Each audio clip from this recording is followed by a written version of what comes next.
Kepala Desa Abung Jayo, Mulyadi mengatakan, dua pelaku begal diamuk massa setelah mendengar korban meminta tolong.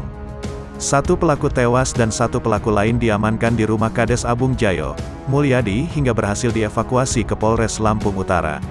Menurut Kades Mulyani, begal sempat dua kali meletuskan pistol hingga mengenai seorang warganya.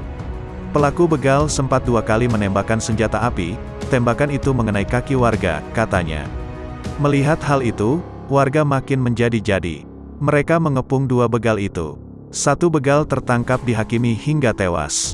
Sementara yang satu kritis, keduanya saat ini berada di RSUD Riakudu, Kota Bumi, katanya.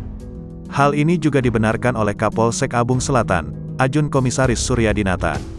Menurutnya, saat melakukan pengejaran terhadap pelaku, seorang warga desa Abung Jayo, Abung Selatan, terkena tembakan dari seorang pelaku begal.